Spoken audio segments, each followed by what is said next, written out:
देख रहे हैं प्रदेश का नंबर 1 चैनल एबीपी न्यूज।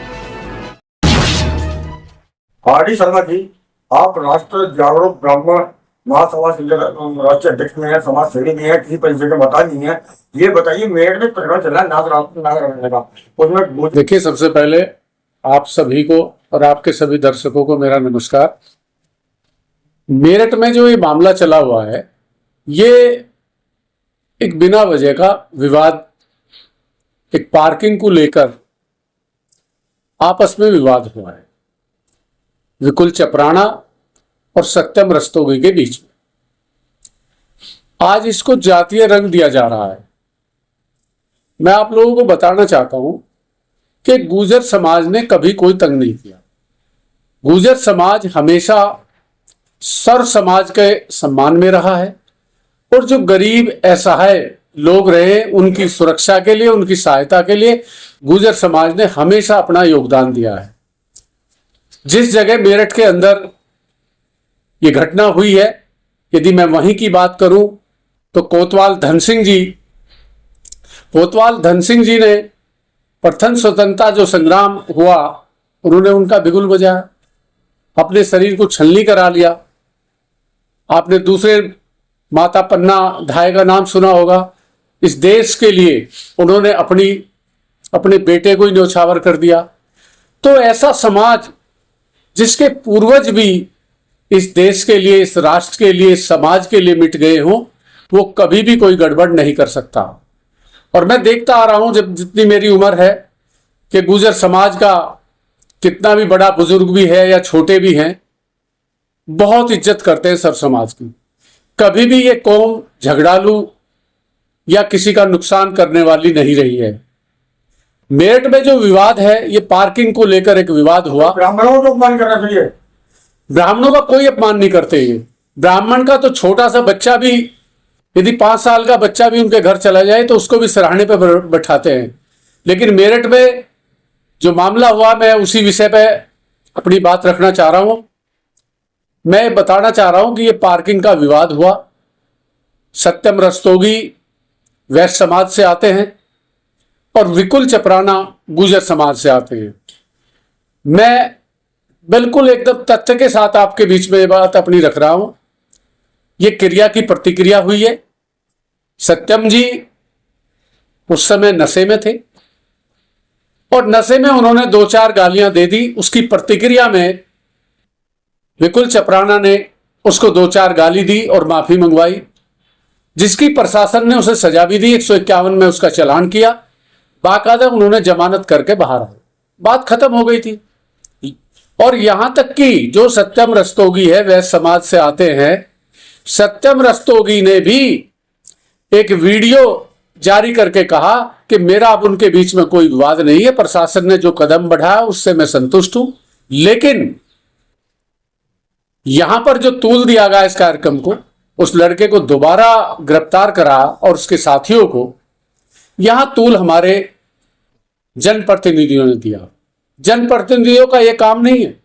वैश्य समाज भी हमारे लिए बहुत आदरणीय है। वैश्य समाज हमेशा दूसरों की सहायता करने वाला रहा हो, समाज में सबकी इज्जत करने वाला रहा हो। लेकिन यहां जातियों में कोई लड़ाई नहीं थी, लेकिन जनप्रतिनिधियों ने इसे जातियों की ओर मोड़ दिया, जो बहुत ही गलत है।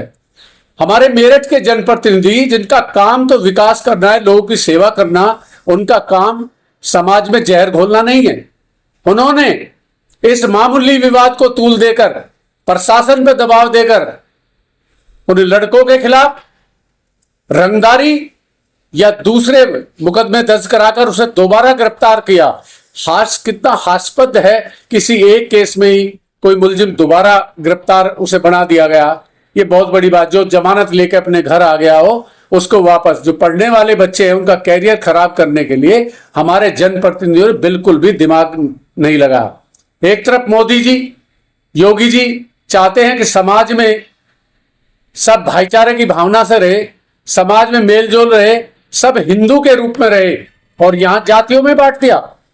यहां जातियों में बांट दिया कि ये गुर्जर हैं, ये गुर्जर हैं। तो गुर्जर को तो ऐसा देखा जा रहा है जैसे गुर्जर कोई अपना सम्मान ही रखते।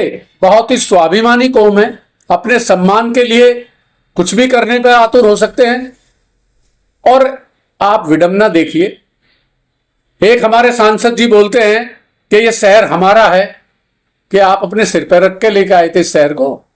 आप तो इस शहर में रहते भी नहीं थे, तब से यहां गुजरों का इतिहास रहा है। गुजरों ने अपनी जमीन दी है, आज ये शहर उनसे बसा है। और ये शहर, मेरठ शहर, उन सब का शहर है जो इसके अंदर एक एक व्यक्ति, चाहे किसी भी समाज का, किसी भी जाति वर्ग का रहता है, उन सब का ये शहर है। और ये शहर उनका भी है जो यहाँ के व्यापार से जुड़े हुए हैं, यहाँ के शिक्षण प्रतिष्ठानों से जुड़े हुए हैं। ये उनका भी शहर है। ये शहर किसी एक व्यक्ति का नहीं होता। आप कहते हैं शहर हमारा है, शहर सभी का है। सभी ने अपने खून पसीने की जो कमाई है उससे इसको सींचा है, और तभी यहाँ का व्यापार डेवलप हुआ है, तभी यहाँ के शिक्षण डेवलप हुए, तभी यहाँ लोगों की जिंदगी डेवलप हुई है, तभी उनकी जिंदगी में खुशहाली आई है। इसमें सबका योगदान है। और आप इतना बड़ा तूल दे रहे हो, गुजरों को ही अपराधी घोषित कर दिया। आप मुकाबला नहीं कर सकते। ये दिल्ली, जिसका नाम कभी इंद्रप्रस्थ हुआ करता था, उसकी रखवाली भी, उसकी सुरक्षा के लिए भी गुजर सैनिक रहे हैं। मैं कितनी बार गुजरों के बारे में आपको बताऊं, तो आप बिल्कुल गलत कर रहे हैं। जनप्रतिनिधियों का यह काम नहीं है। आप भी उस समाज की भी वोट आपको मिली होंगी। आज भारतीय जनता पार्टी का भी आप नुकसान करने में लग गए हैं। आप भारतीय जनता पार्टी के जनप्रतिनिधि हैं, लेकिन आपका काम था कि यही दोनों पक्षों को बैठा करके समझौता कराते और इस मामले को तूल ना देते। मैं प्रशासन से भी मांग करता हूं कि ऐसे दबाव में ना आए और उन बच्चों पर जो आपने गलत धाराएं लगाई हैं उन्हें हटाने का काम करें, ताकि किसी तरह का भी आगे कोई ये विवाद ना बढ़ सके। और आप विवाद बढ़ाने में लग रहे हैं। विवाद बढ़ेगा तो ये ऐसी कौम है, ये ऐसी क्रांतिकारी कौम है जिसने देशभक्ति के लिए अपने को न्यौछावर कर दिया हो। जब उनके मान सम्मान को ठेस पहुंचेगी तो क्या वे चुप बैठेंगे?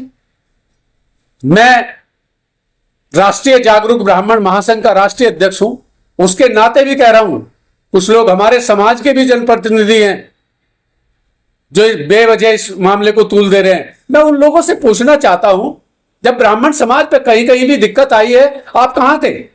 एक शब्द आपके मुख से नहीं निकला। नजदीक में बागपत के खिंदोड़ा गांव में एक गरीब ब्राह्मण की बेटी पिछले 6 महीने से लापता है। वो परिवार भी और वहां के ब्राह्मण समाज के लोग भी धरने प्रदर्शन दुनिया भर के। आप कभी गए हैं वहां पे? आपने उस ब्राह्मण की आंसू पोंछने का काम किया है? कैसे समाज के नेता हो आप? अरे ब्राह्मण तो वो होता है जो सर्व समाज के लिए काम करता हो, सर्व समाज पे कहीं भी अन्याय हो उसमें अपनी आवाज उठाता हो। तो मैं इन सब जनप्रतिनिधियों से भी कहना चाहता हूं कि अपना दिमाग ठीक कर लें और आपका जो कार्य है वो ही करें। इसको तूल ना दिया जाए और इस विपुल चपराना और सत्यम रस्तोगी के विवाद को यहीं बैठ के खत्म करा जाए। समाज के अग्रणी लोगों को बैठाया जाए और जिसकी जो गलती है उससे क्षमा याचना करा जाए और इस विवाद को तूल देना बंद करें। बहुत बहुत धन्यवाद आप सभी का।